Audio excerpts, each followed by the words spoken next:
Some houses do not forget. Their corridors hold breath, their rooms cradle silence long after the voices fade. In such places, a single misstep, taken in love or fear, can echo through generations like a quiet curse. Tonight, we walk among those echoes. But before we begin, tell me, where in the world are you listening from, and what time is it there? Let me know in the comments. Let's begin the story. The lane that wound between the lichen-flecked yew hedges and dipped gently through the hollow was familiar in its very Englishness: untidy verges, dog roses in fading bloom, and the scent of turned earth lingering from the early harvest. Superintendent Battle, who had walked through stranger terrain in his time, found a muted comfort in the quiet bend of it all. The rector, a tall, stooped man, whose face bore the weary kindness of one long burdened with small griefs, walked beside him in companionable silence. Beyond the last bend, the house came into view. Alden House, seated with a reluctant grandeur upon the rise, presented a front not so much ruined as resigned. Its once proud symmetry sagged slightly in the middle, and ivy had crept up with unhurried entitlement over the southern wing. The windows, tall and unshuttered, reflected nothing. The rector spoke softly, as though they had entered the perimeter of some unseen sanctuary. There used to be a woman at the piano, always just before supper. You could hear it from the lane on still evenings. Battle made no reply. He looked steadily at the gravel path leading to the portico, at the ironwork that flaked softly in the breeze. His step slowed, almost imperceptibly. "They've kept the upper rooms shut, I believe," the rector added. "It's too much to heat, or perhaps too much to remember." Battle's gaze drifted to the far right wing, where the stonework darkened beneath the moss. He said finally, "Old places hold on, even when the people don't." The rector gave a low, uncertain chuckle, but the silence reasserted itself. They continued past the gates, and the house stood behind them like a painting turned to the wall. It was mid-afternoon when the telegram arrived. Delivered by the boy from the post office, red-faced and breathless from peddling, its contents were read aloud with a sort of practical disbelief. The rector lowered the sheet, folding it once before placing it on the mantelpiece. "Emily Alden," he said gravely, "found in the Maze Garden, dead." Superintendent Battle neither sat forward nor asked a question. He reached instead for the glass of water at his elbow and drank quietly, his eyes resting on the books lining the far wall. The rector had turned back to the hearth. They say she was lying there quite peaceful, no sign of distress. She had something in her hand. He paused, a silver whistle, like one you'd call a dog with. Battle's eyes moved slightly. "Dog. They had one years ago, a retriever, I think. Buried it under the orchard before the war." There was no further comment. The air in the study seemed to contract, as though the walls were remembering. "She wasn't ill, was she?" the rector ventured, more to himself than to his guest. "A curious child, but strong. I married her cousin last year, Clara, and the local doctor. I would have known if anything was amiss. Ought have in theory, ought have known if anything was amiss." The maze at Alden House, as both men knew, was not maintained. A tangle of hedgerows left to their own narrative, it had long since grown wild, the centre difficult to reach unless one knew the way. That Emily had entered it alone was not in itself strange. That she had reached the heart of it and died there without calling for help was another matter entirely. Battle closed the book he had been half reading and stood without haste. He did not ask for directions. The parlour at the rectory had a southern light, and in the waning afternoon it cast everything in a soft sepia. Battle stood near the window, gazing at the faint line of trees that marked the boundary between the churchland and Alden property. The breeze shifted the curtains slightly, as if disturbed by something just out of sight. His recent illness, a matter of quiet lungs and slower days, had not entirely released him.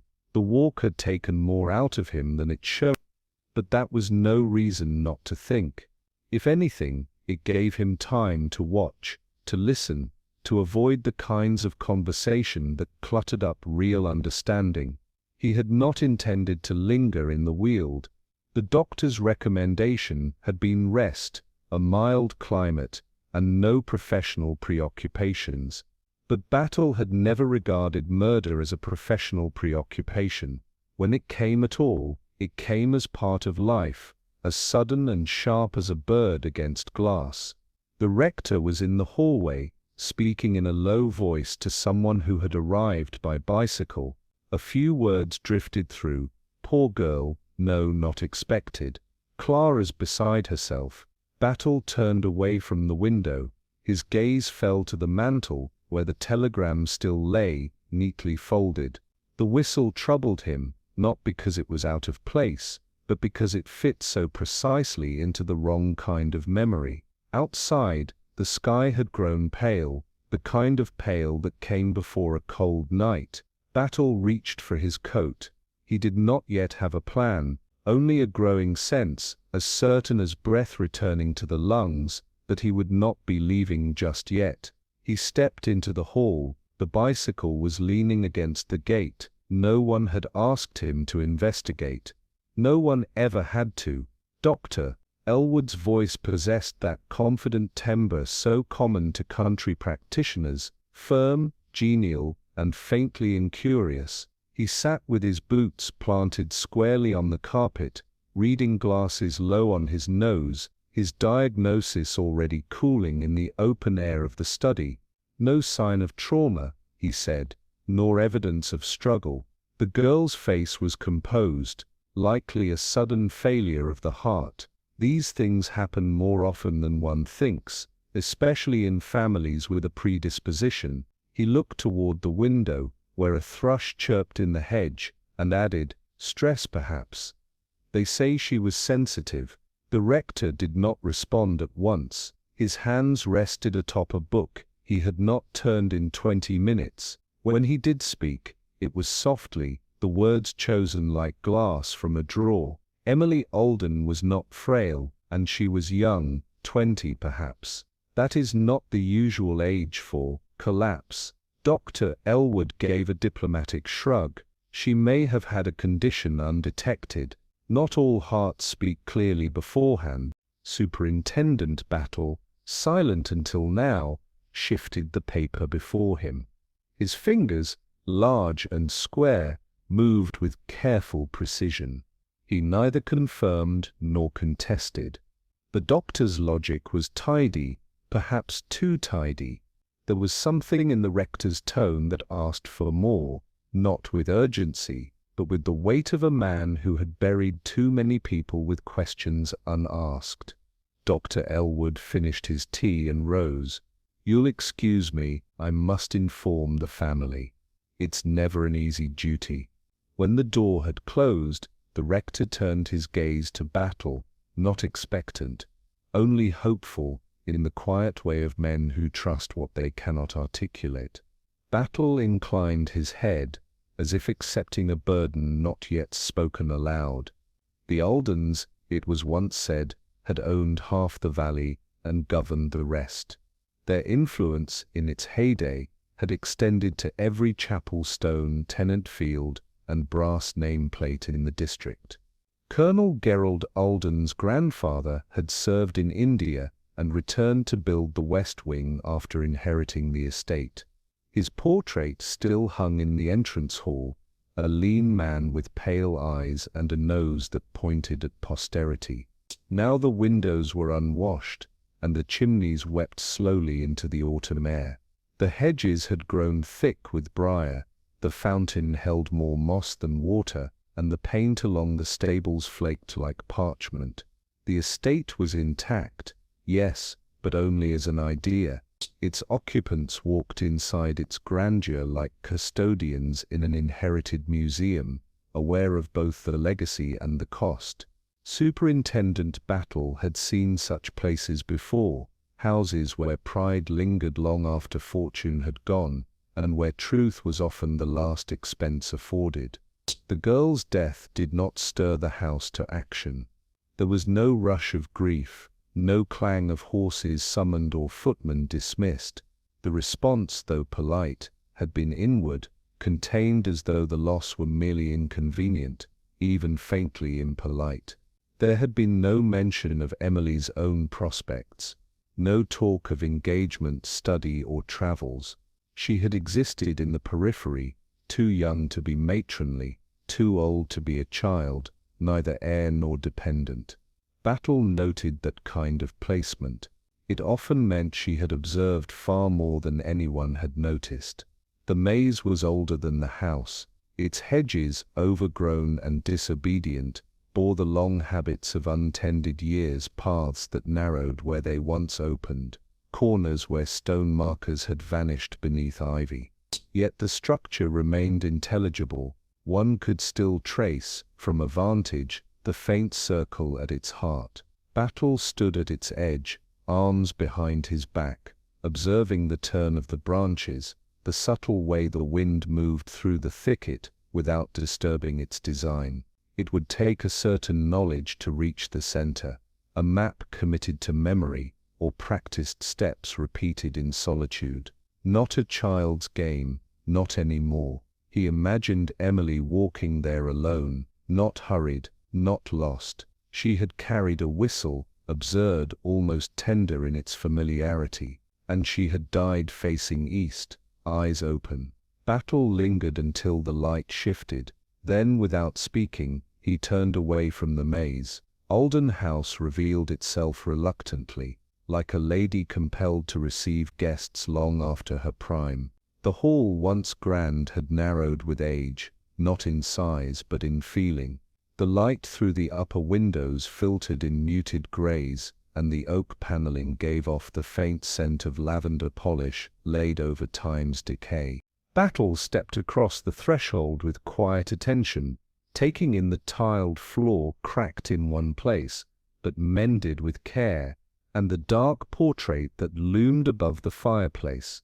A thin-faced woman, unsmiling, draped in maroon, and caught in mid-turn, as though surprised by being remembered. To his left, a narrow corridor led to the older part of the house. To the right, a sitting room, neat and untouched, its rug slightly too large for the space. There was a stillness throughout the house, not the peaceful kind, but something brittle, as though a door once slammed had never quite reopened. Battle's steps were soft, measured. His eyes, though never restless, took in the muted signs of faded wealth, polished silver, darkened mirrors, a vase of flowers set with deliberation, but wilting at the edges. The drawing-room clock ticked slightly off-beat. From above, a stair creaked, a servant perhaps, or one of the family. But no voices echoed, no one called out to welcome or explain. The Aldens, he thought, were not a family given to flourish. They met the world, and now death, with formal gestures and unfinished tea. The colonel entered like a man whose presence was neither introduction nor welcome, but fact. He was tall still, though slightly stooped, with the stiff bearing of one who had saluted more than he had smiled. His clothes were impeccably cut, though a button at the cuff hung loose, as though defying the precision of his uniformity. He extended a hand with calm precision. "Superintendent, a pity your visit is under such circumstances, but you're most welcome, of course." The words were right, but the voice withheld their warmth. Battle offered the appropriate murmurs in return, noting how the colonel's eyes never lingered, neither on the furniture, nor the guest, nor even the portrait above the hearth. He sat with the kind of deliberation born from years of committees and court-martials, hands folded neatly, one leg crossed at the ankle. My niece was fragile, he said, as though rehearsing the words. Very sensitive. Her mother was the same. Battle offered no contradiction, only a slight nod, which the colonel did not appear to notice. A silence followed, neither awkward nor welcoming. It was the silence of a man who had hosted loss before, and had long since run out of correct things to say. There were no questions, no curiosity. The colonel had offered the shape of courtesy, and Battle had received it. That, it seemed, was all either man expected. She entered as though summoned not by voice but by obligation, the kind of obligation etched into family crests and preserved in marriage records. Honoria Alden was not beautiful, but striking. Her movements were crisp, her smile slight and brittle. She extended a gloved hand with an air of tolerance rather than greeting. "You'll excuse me for not rising to the occasion," she said, tone clipped, "but these are hardly social hours." Battle inclined his head in acknowledgment. He noted the gloves, unnecessary indoors, and the brooch shaped like a thistle fastened at her shoulder. She sat precisely at the edge of the settee, ankles crossed, one hand resting over the other. Her voice was clear, each word deliberate. Emily was a sweet girl, though inclined to dramatics. The young today are bred on books with too much emotion and too little instruction. Battle made no reply. Her gaze flicked toward him once, then away, testing, weighing, dismissing. There was something too practiced in her bearing, too well composed. She had said little, but said it with the steel of one who intended no further conversation. And yet the corners of her mouth twitched, not quite a smile. It was the expression of someone who knew exactly how much should be shown, and nothing more. The young man was tall, sun-browned, and bore the stamp of heat on his collar and under his eyes. India still clinging to him in the restless motion of his hands, and the way he looked at English furniture as though it had become smaller since he left. Marcus Alden did not smile when introduced to Battle. He nodded curtly and remarked that this sort of thing was bound to happen in houses that forgot how to breathe. He did not ask how Emily had died, nor did he speak her name.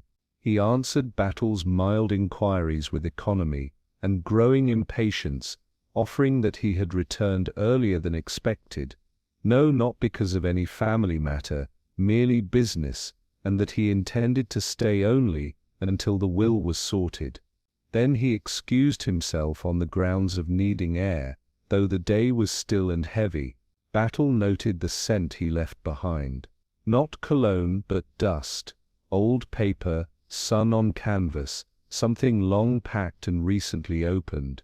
He'd brought India back in his coat folds, but something else as well, guilt or memory, indistinct but unmistakable.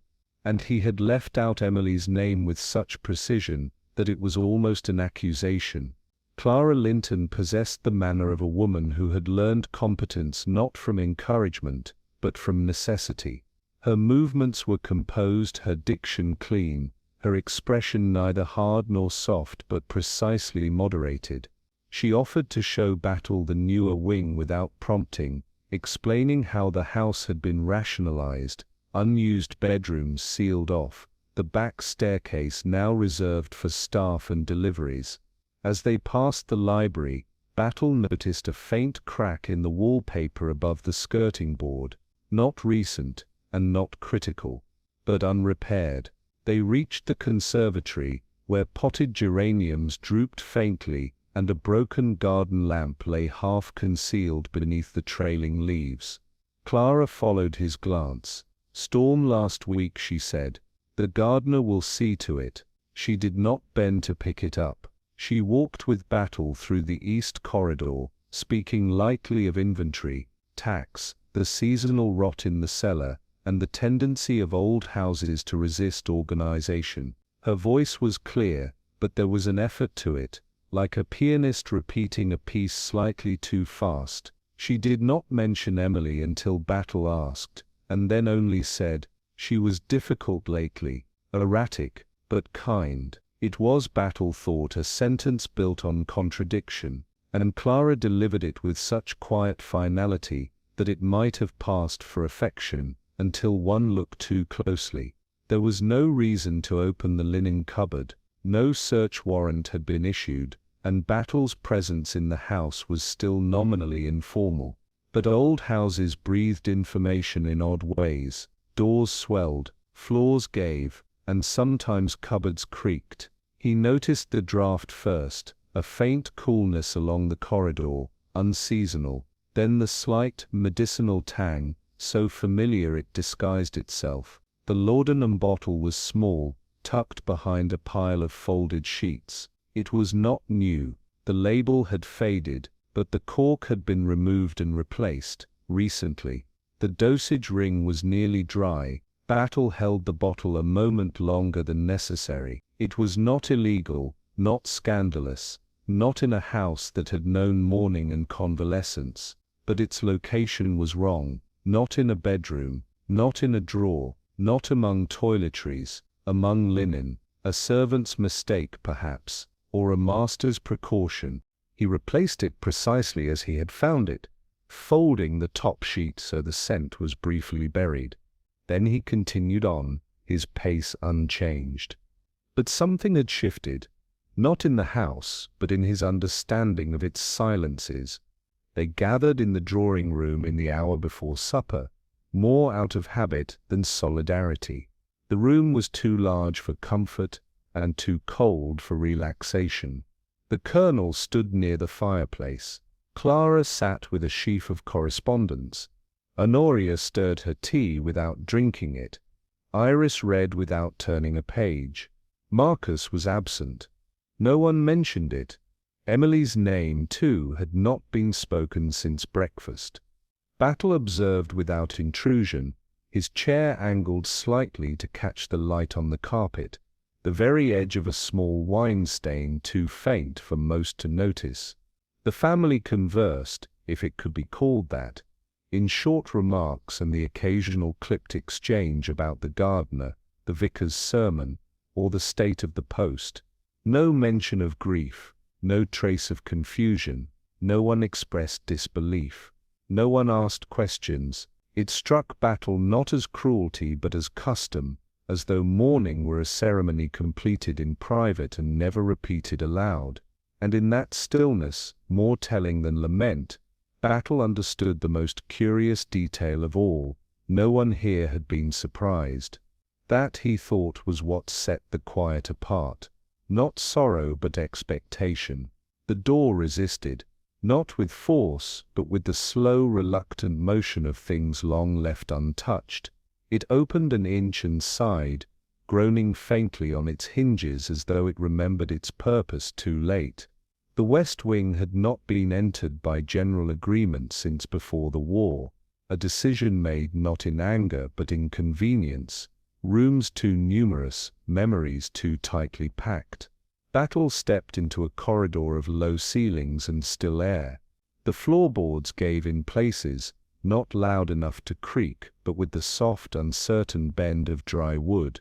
Dust thickened toward the baseboards, unbroken in most places, but shaped here and there by the faintest eddies of past movement.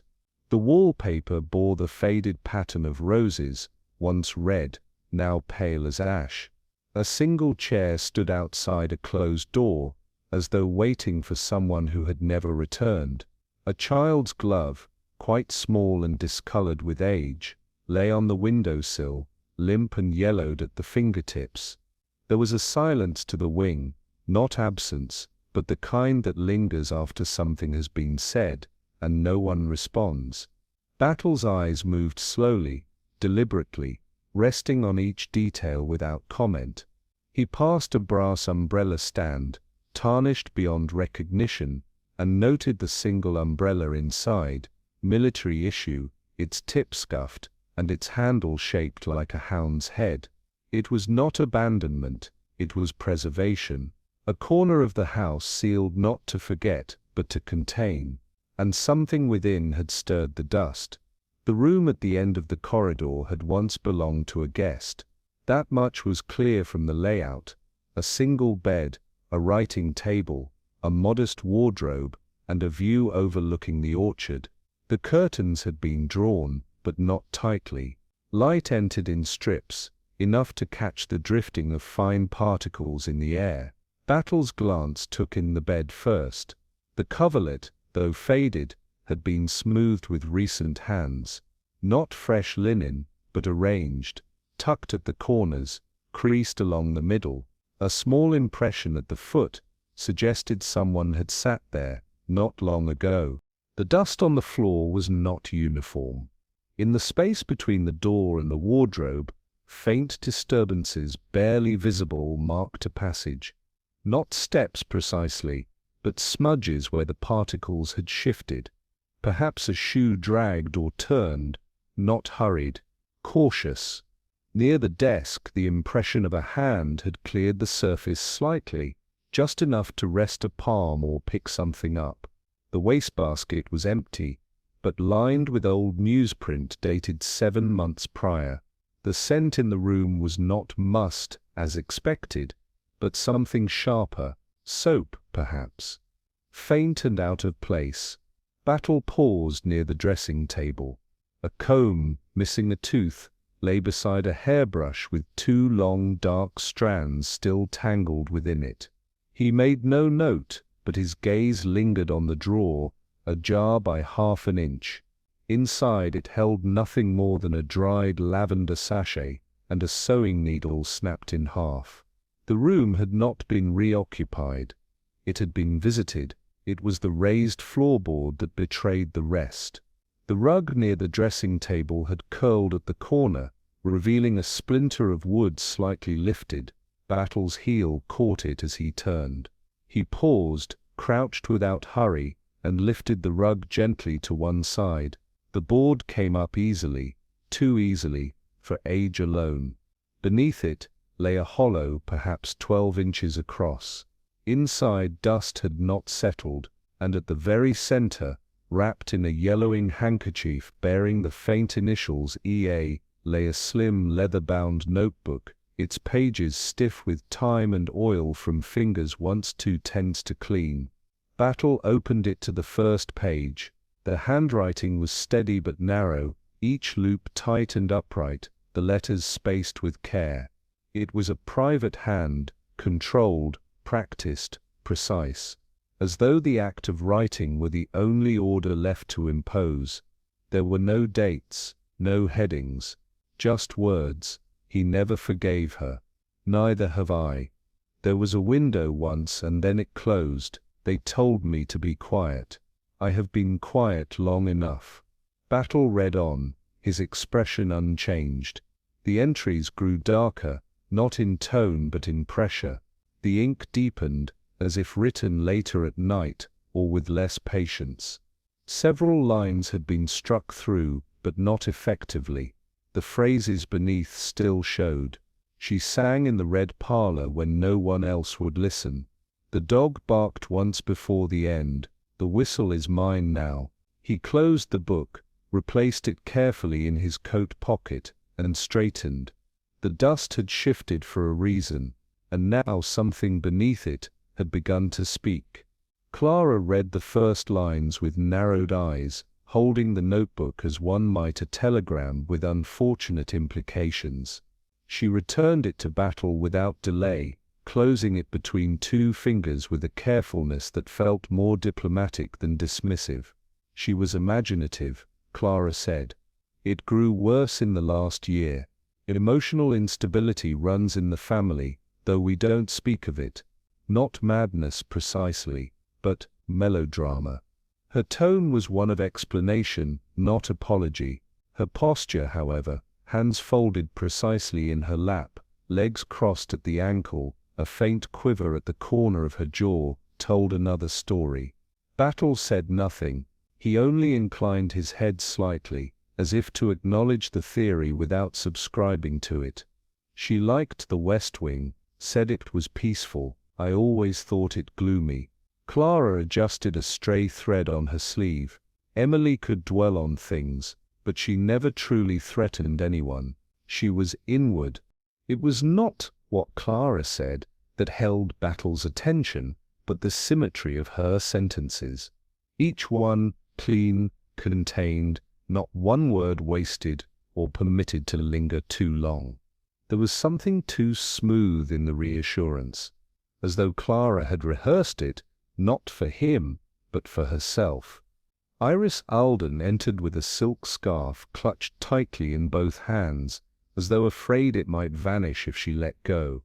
Her face, fair and unlined, seemed almost unfinished, as though time had stopped touching her at 19. She lowered herself onto the arm of a chair and looked at the fire, though it was unlit. When Battle asked gently about her sister's notebook, her eyes widened slightly, but her answer was automatic. "I don't know anything about it. She wrote, often, but only for herself." The scarf twisted slowly in her fingers. "And the West Wing?" A pause, a blink, a faint twitch in her cheek. "I haven't been there in years, not since before the war. It's cold and always smelled of damp." Emily liked odd corners. She said they listened better. Her laugh, small and colorless, died in her throat. She was different. Battle nodded once, slowly.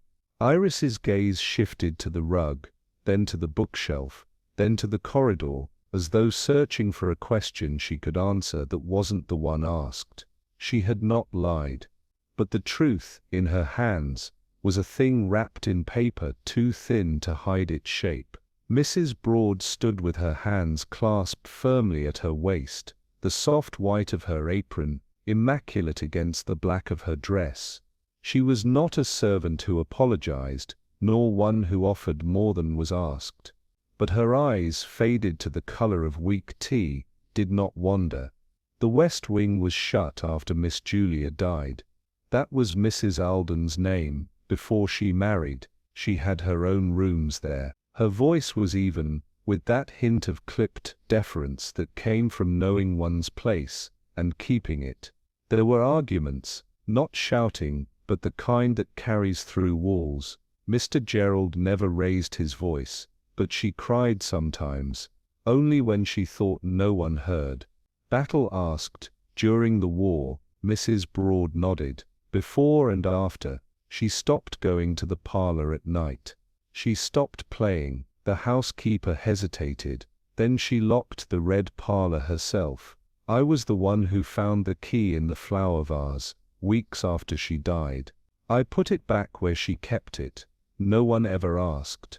Battle said nothing. Mrs. Broad added, almost reluctantly, "Miss Emily started going in there again last year. She said the room wasn't haunted by a ghost, only by something no one would say."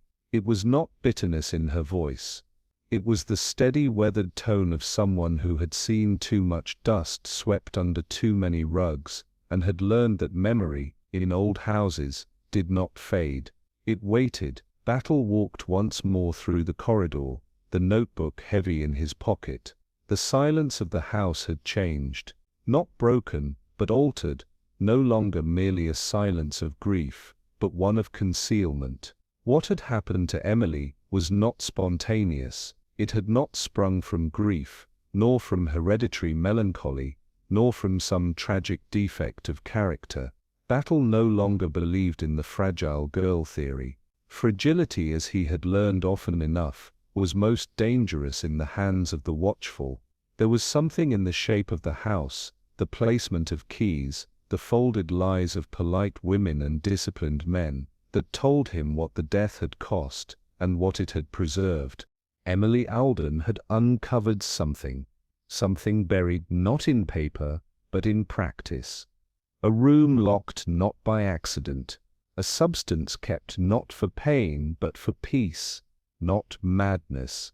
Memory, and someone, perhaps more than one, had known it would be better if Emily stopped asking questions. The scandal was not new. It had simply echoed too long down the same corridor. The study had once been a place of order. That was evident even in its decay. The bookshelves were meticulously aligned, the ink bottles all corked, and the blotter uncreased despite its age. But dust told a separate story.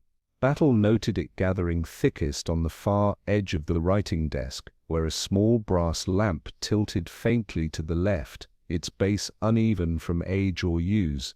There were scratches along the drawer handles, the kind that came not from carelessness but from repetition, small habits etched in wood. He sat, letting his hand drift without purpose across the desk's surface. There was no lock, only a stiffness in the lowest drawer that suggested it had not been opened in some time. When it gave, the wood released with a reluctant breath. Inside sheaves of writing paper, a dried pen, and beneath them a narrow compartment, not meant to conceal, merely to separate. There, bundled with faded string, lay a set of folded sheets, each one closely written in slanted script, the ink a muted blue, not the blue of office stationery or legal form, but something softer, personal, almost delicate. He took one and opened it. "My darling R, I did not speak today. I could not. You looked at me once across the lawn, and I thought then of the first time we sat by the sundial. No one else has known me since. Not truly." The rest lay untouched, but Battle had already understood. These were not letters sent to a husband. They had been hidden, and for good reason. The blue ink was soft, its edges feathered from time, not faded. No, the writer had chosen quality paper, the kind that held memory with dignity, but it bore the weight of secrets penned not to be read, but to be written. Letters like prayers.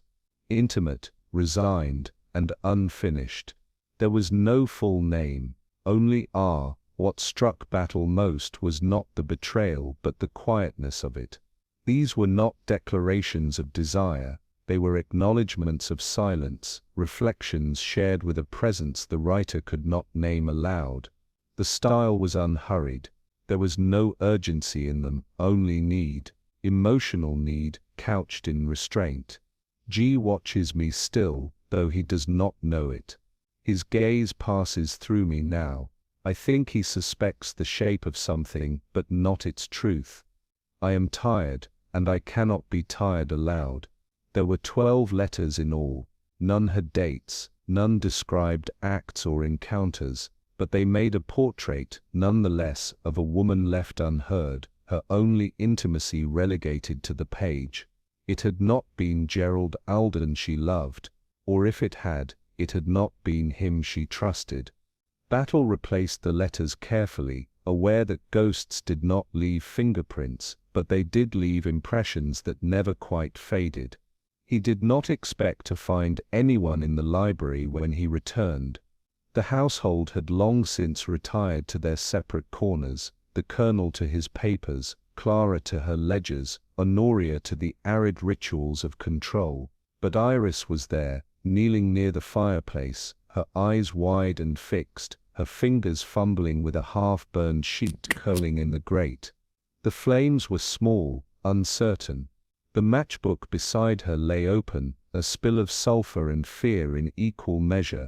She looked up at Battle with something near panic, then dropped her gaze at once.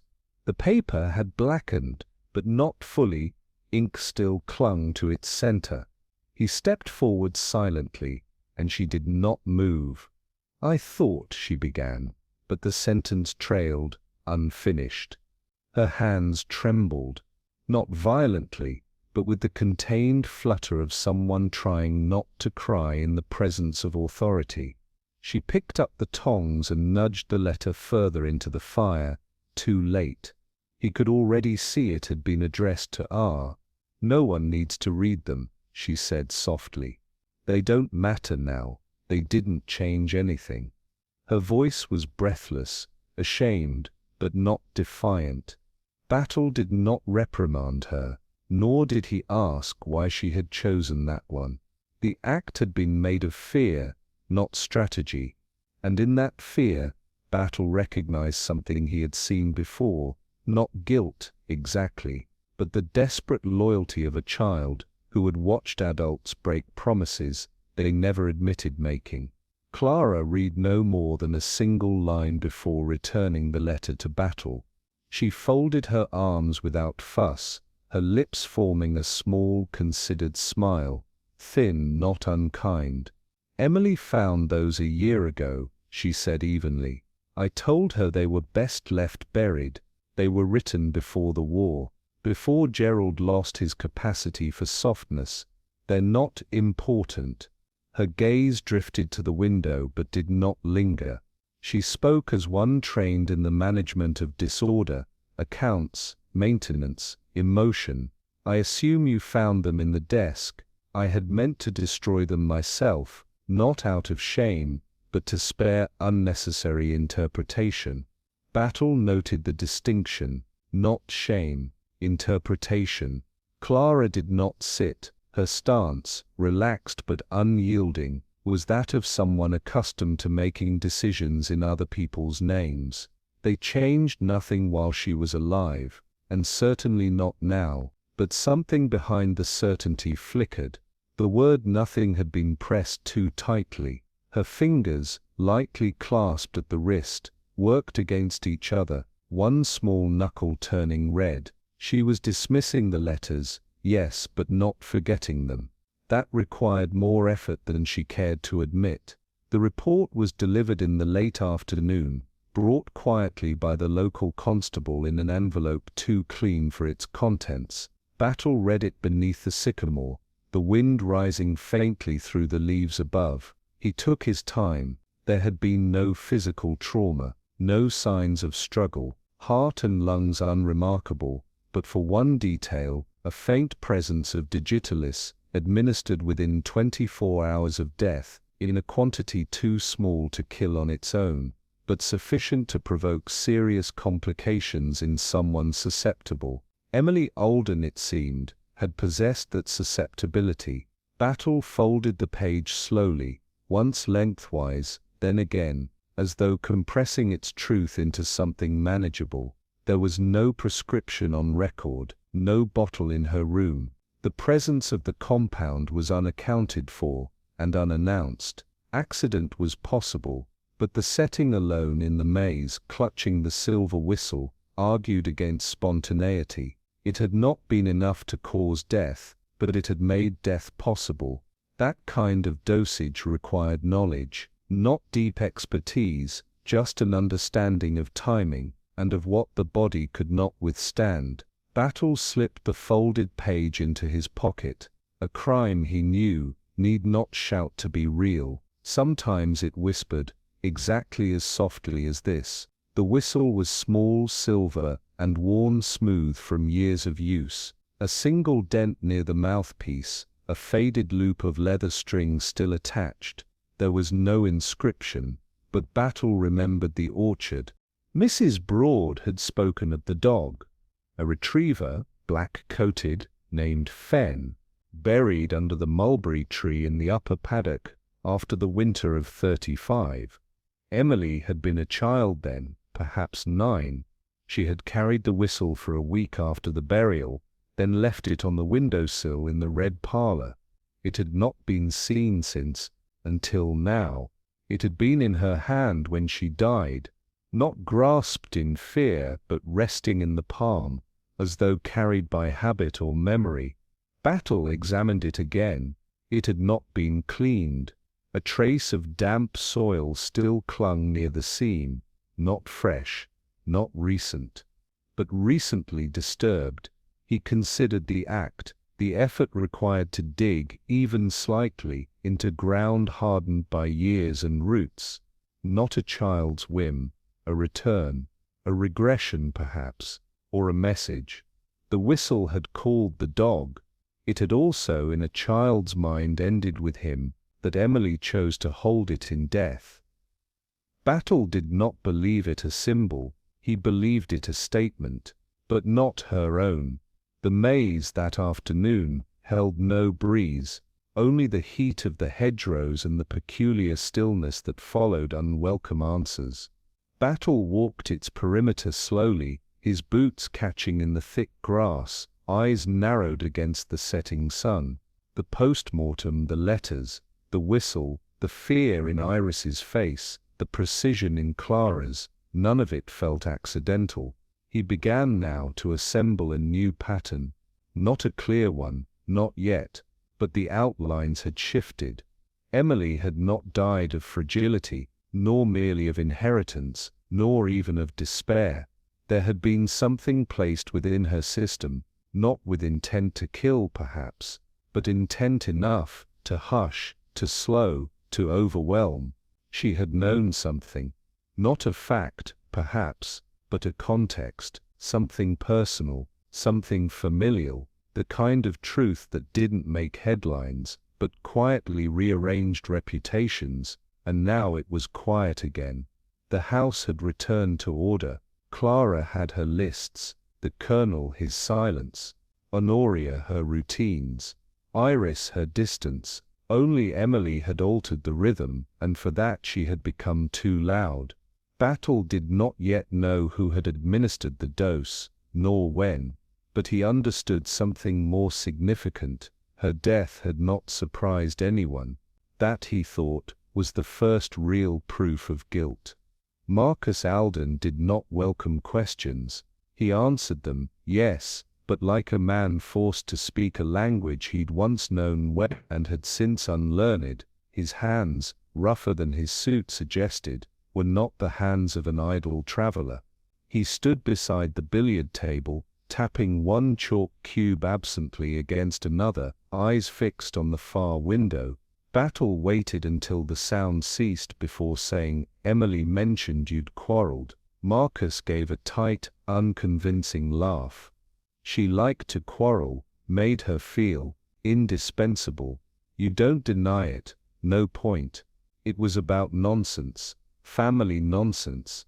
He stopped short of elaboration. Later, the footman, young, sharp-shouldered, newly promoted, spoke quietly to Battle while laying coals in the scullery hearth. Sir Marcus was shouting. Miss Emily wasn't. That had been 3 days before the girl's death. Battle asked what was said. Something about being watched, the footman recalled. She told him not everything could be hidden. He said she didn't understand the stakes. And then she left, walked out to the orchard. Marcus never asked if she'd return. That silence told Battle more than the quarrel itself. The study had once been Gerald Alden's domain. Now the ledgers were kept in a cabinet beneath Clara's desk, neatly arranged, each marked in pencil with a month and a number. Her handwriting was exact, functional, devoid of flourish. Battle flipped a page slowly. A column of figures, then a crossed-out entry. Another slightly altered in a finer hand, Emily's perhaps. Below it, a notation in Clara's corrected, see receipts, the 2nd of March. Clara stood near the door, arms crossed loosely. I began checking the accounts last year. It wasn't incompetence, it was distraction. Emily wasn't trained. The numbers, though dry, told a story. Missed totals, duplicated payments, small withdrawals that never matched the recorded purpose. Funds weren't taken, Battle asked. Not exactly, Clara replied, but the house was leaking. Emily didn't plug the gaps. She wanted to know why they existed. Her tone was flat, not defensive, but final. Control, Battle thought, came in many forms. Clara had chosen hers in ink. Honoria Alden sat beside the library fire, a silk scarf draped over her shoulder as if laid there by accident. She read an old edition of Punch with the corners carefully folded, though her eyes barely moved across the page. Battle did not address her directly, he merely waited. The silence, in houses like Alden's, had long been a sharper instrument than questions. Eventually she spoke. Clara was a necessity, not a choice. Gerald prefers structure. Clara provides it. You don't approve of her methods. I don't approve of unelected authority. There was no heat in her voice, only an almost ecclesiastical precision. Emily was Gerald's daughter, not Clara's. That line was blurred too often for my taste. She set the magazine aside with quiet purpose, folding it exactly at the spine. Her expression did not shift, but her knuckles whitened where they rested against the carved arm of the chair. She tried to protect the house, but Clara tried to possess it. The war, Battle thought, had trained a generation of women to occupy space that had never formally been given to them. Some had never relinquished it. Honoria, it seemed, had never forgiven it.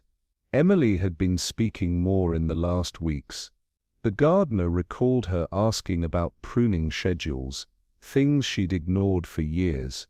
The cook said she'd inquired oddly about family recipes, and Iris, though hesitant, admitted Emily had once asked whether the red parlor was still locked. She said it was time something was aired, Iris murmured. Battle followed the pattern backward, the notebook, the letters, the whistle, the trips to the maze, the hours spent in the West Wing where no one else dared linger. He visited the room once more, this time alone. On the dressing table, behind a loose panel in the drawer, he found a folded page torn from a larger sheet. A fragment of handwriting, slanted and bold. When the silence breaks, so will the war. I shall speak at dinner. I shall begin with the truth about her. No name, no date. But the tone was unmistakably Emily's. Dinner had never occurred, the message had never been delivered, and someone still in the house, had made sure it remained unsaid. The footman was hesitant, not from fear but from habit. He had learned, as many in old houses do, that it was safer not to notice too much. It was after dark, he said.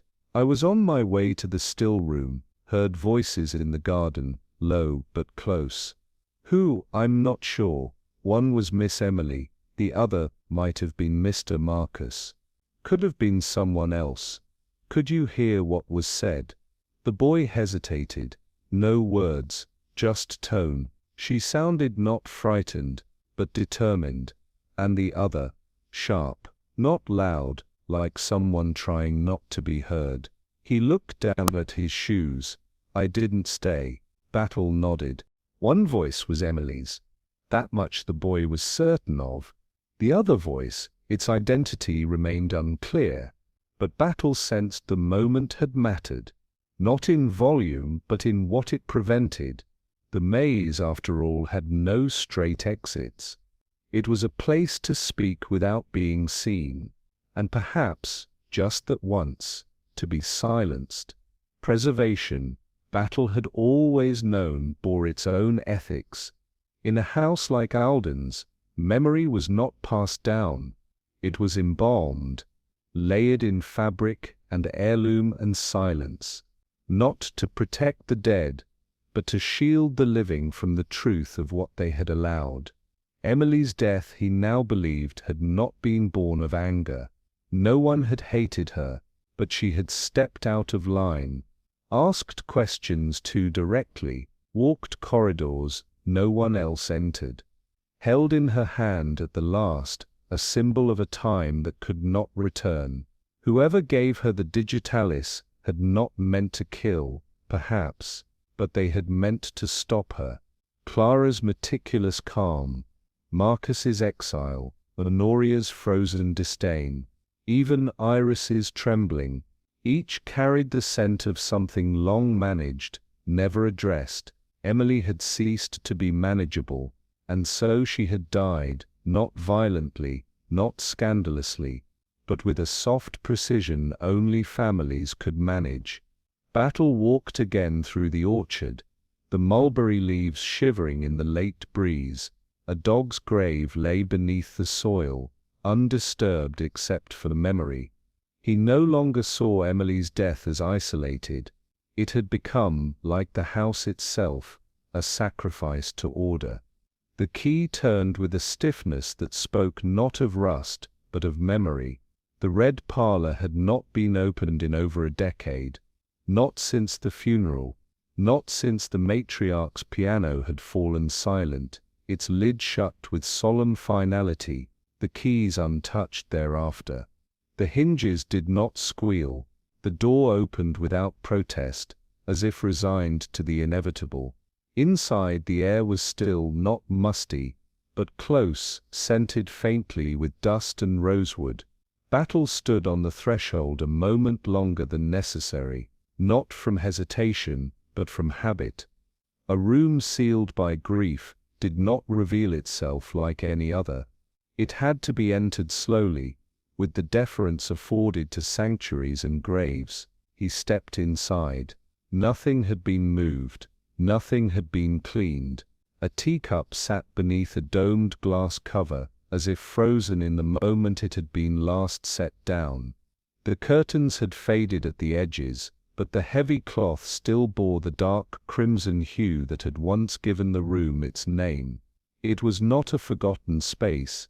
It had been preserved with intention, and perhaps with fear. It was not merely the furnishings that struck Battle. It was the arrangement, the posture of the room, as though caught mid-rehearsal. The chair angled to the piano stool, the metronome wound just past zero, the portrait of Julia Alden above the mantel, unsmiling, her gaze not at the viewer, but slightly askew, as if regarding something out of frame. Battle's eye moved across the room, catching on the cracked frame of a photograph long since turned inward, its silver backing dulled. A candle sat in a holder on the sideboard, burnt halfway down, its wick curled like a question mark. The piano itself, though untouched, bore smudges, newer ones across the lacquered lid. Someone had come here recently, not out of nostalgia, out of purpose. A book of hymns lay open on the music stand. Page 42, Nearer my God, to Thee. It had not been chosen by chance. Battle walked to the center of the room and stood still, letting the silence press against him. It was not an ordinary room, nor even a solemn one. It was a room that had once held music, and now held the echo of something unspoken. The kind of room that watched those who entered it, and remembered. The floorboards, like the rest of the house, were well made, but no longer soundless. Beneath the rug, a hollow note rang out with the faintest pressure of a heel, not loud, but wrong. Battle stooped, drew the edge of the rug aside.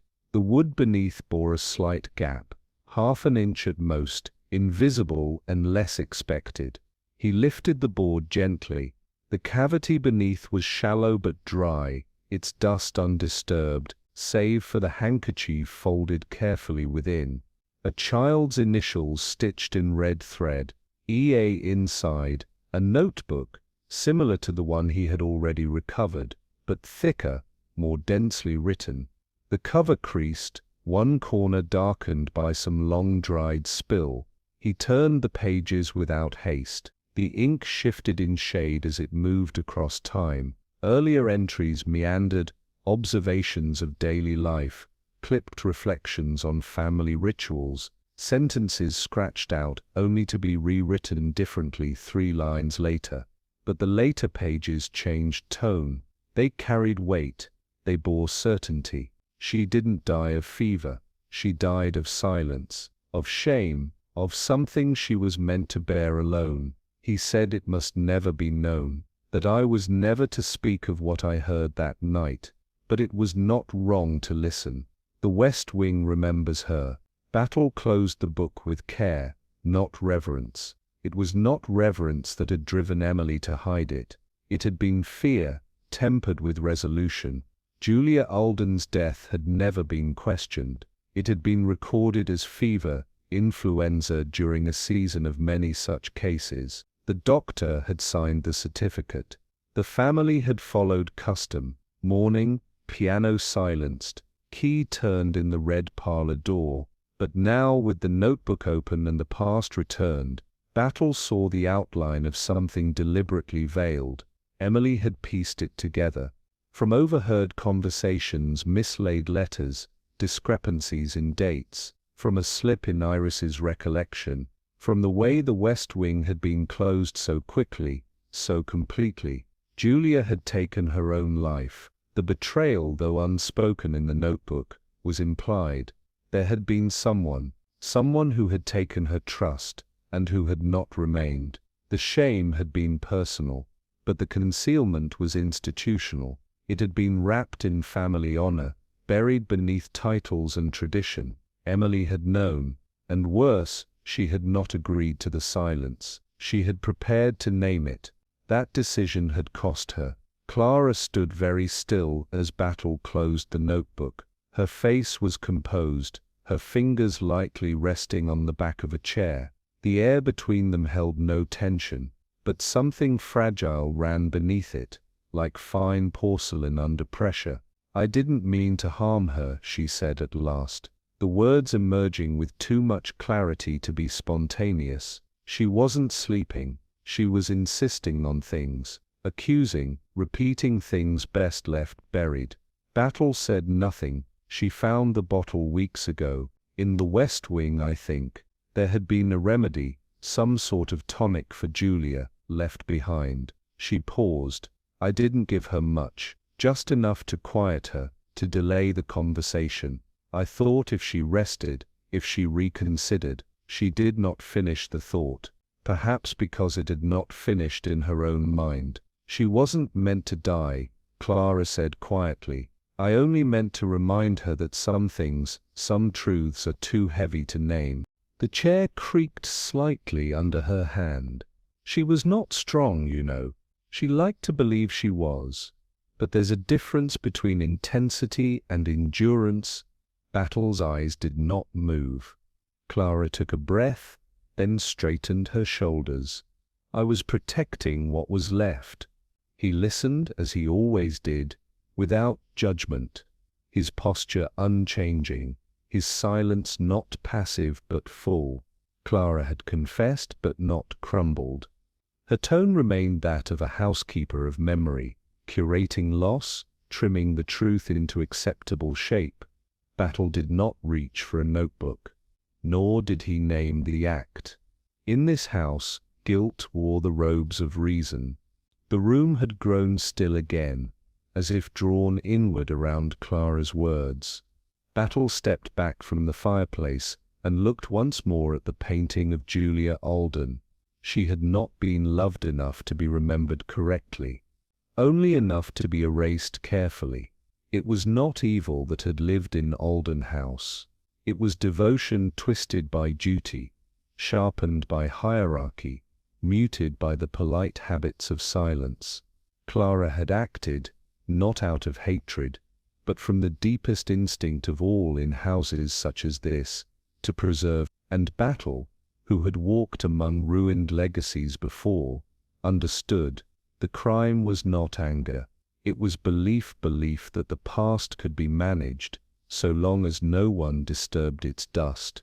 In Alden House, love had always come second to history, and Emily had never stood a chance against either. The garden, in the full sobriety of morning, looked neither bright nor mournful. It simply endured. The hedges, still dew-damp, stood tall with the stubborn permanence of old things. The sun, veiled by a stretch of pale cloud, gave no warmth, only a clarity that turned every shape to fact. Battle walked without haste. The path to the maze had once been bordered with rose bushes. Now the thorns were bare, and the roses long pulled back for winter. The iron gate at the entrance, seldom closed, rarely remarked upon, swung open at the lightest touch. He entered not to find anything, but to remember what had already been found. The hedges whispered. Or perhaps it was only the sound of wind passing through green. The maze was not as elaborate as rumor made it. One could, if careful, reach the center in 5 minutes. Emily had known the way, that much was certain. He paused near a turn where the earth had hardened with countless repetitions.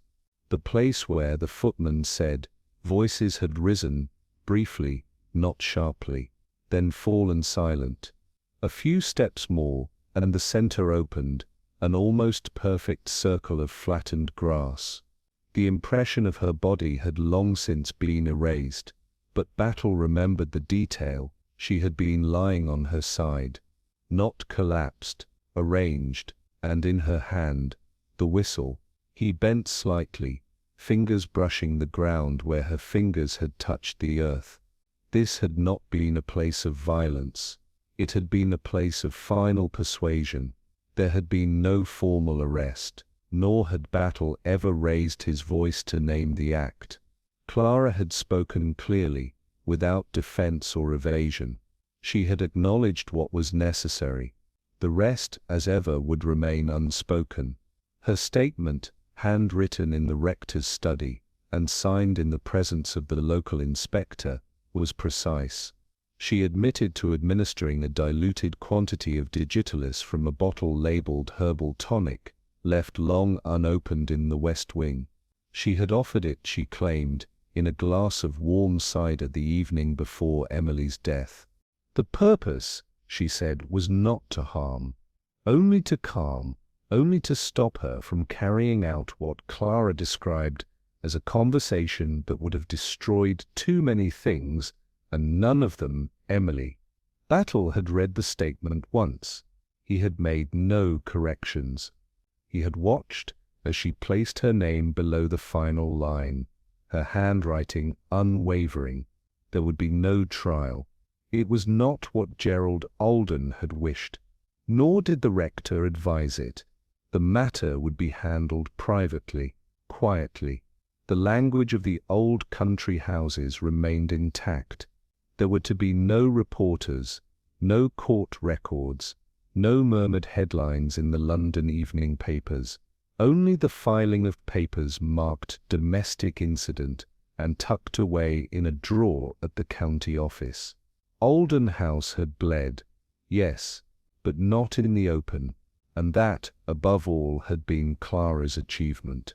The drawing-room had not altered. It retained its long sofas, its symmetrical vases, its portrait of some unnamed military uncle glowering above the hearth. The fire was lit, but the warmth failed to rise. The tick of the grandfather clock registered each moment with a kind of administrative resignation. The family had assembled, if one could call it that. The colonel sat by the window, not reading, not speaking, his profile sharpened by the angle of his collar and the silver of his temples. The wariness in his frame no longer belonged to age alone. Iris stood behind the piano, her hands resting lightly on its edge. She had begun wearing her mother's brooch, an oval cameo, set in jet. Her face bore no emotion, but her movements had gained an odd precision, as if each gesture had been measured and chosen beforehand. Marcus was gone. A folded note in Iris's hand confirmed it. 3 sentences, each clipped and without greeting. His departure had been early, his absence neither protested nor discussed. Honoria, in the far corner, embroidered. Her needle moved steadily, though she had not changed the thread in half an hour. They were together, but not united. The death had drawn no tears, only silence, not strained, but accepted. Grief had not descended like weather, it had settled like dust. And in that silence, Battle understood what came next. The house would not mourn, it would simply continue. The house had returned to a kind of order, less rigid than before, more resigned. Its great clock had not stopped, but the chimes seemed more diffused now, absorbed into plaster and wood, rather than carried on them. In the days following Clara's quiet statement, no servant had entered the west wing, not from instruction, but from habit. The dust resumed its patient work there, uninterrupted. The red parlour, once aired and briefly opened, had been shut again with the same gentle finality as a coffin lid. Its key, Battle noted, now hung on a hook behind the butler's door, where disused keys were arranged in silent succession. None were labelled, they never had been. At Alden House one simply knew. Only the garden showed evidence of deliberate change. The maze, trimmed now with uneven care, had had its hedges clipped just enough to let light filter through. The gardener, a silent man with a limp, had resumed work without direction. It seemed he had chosen to cut only what had grown wild during the death watch. The orchard had been cleared of dead fruit. The small grave, long grown over with ivy, had been respectfully left untouched. The dog Battle recalled had died some 17 years prior. Yet the whistle had remained, kept in a drawer, then pressed into a child's palm, then buried with the silence of guilt. Life resumed its shape, not the same, but recognizable. The family had not spoken of moving forward. They had merely closed the door, let the dust settle, and resumed dinner at 7. The colonel had not moved from the study in 2 days. Battle found him there, seated with his back to the window, a half-read paper folded precisely beside the chair. There was something formal about him still, the cut of the collar, the shine of the boots. But his eyes, though steady, had retreated. They no longer registered the world in front of them. Rather, they held to something older, invisible, and internal. Superintendent. The voice, though faint, still retained its tone of courtesy. Not invitation, never that, but the acknowledgment of another man's rank. Battle stood for a while before replying. He asked no questions. He had no need. The colonel's hand drifted to the edge of the armrest, fingertips tracing the grain of wood with repetitive precision. It was the movement of a man used to reins, to maps, to cigars. She was never simple, he said at last. He did not say which she, but Battle with a faint nod understood. There had always been 2 women in the colonel's life, his wife long gone, and his daughter, now gone, in another way. She wished to speak that night, Gerald murmured. I did not listen. One learns too late which silences are safe. The clock struck the hour, and the colonel's eyes closed briefly. Battle made no gesture of farewell. He turned after a moment and let the door click quietly behind him. The man in the study did not look up.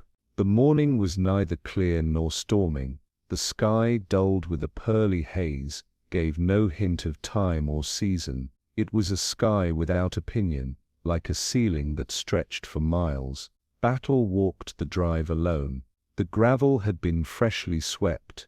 One of the gardeners perhaps, or Iris, though that, he thought, was unlikely.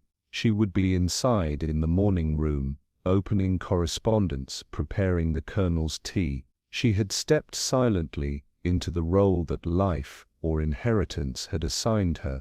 There would be no ceremony. She would simply remain. The gates, still black with old paint, opened with a creak, softened by ivy. No one came to see him off. No hand raised in farewell, not because they had forgotten, but because they had already turned inward again. Battle did not mind. He was used to leaving this way. At the bend where the garden wall curved toward the orchard, he paused. Behind him, Alden House stood as it had always stood, square, imposing, slightly withdrawn from the world it governed. But something within it had shifted, not cracked, not broken, simply adapted. He had seen it before, in households where inheritance was a burden and silence a shield. In places where duty took the shape of quiet cruelty, and love dared not speak in its own name. The whistle, he thought, had not been a symbol of childhood.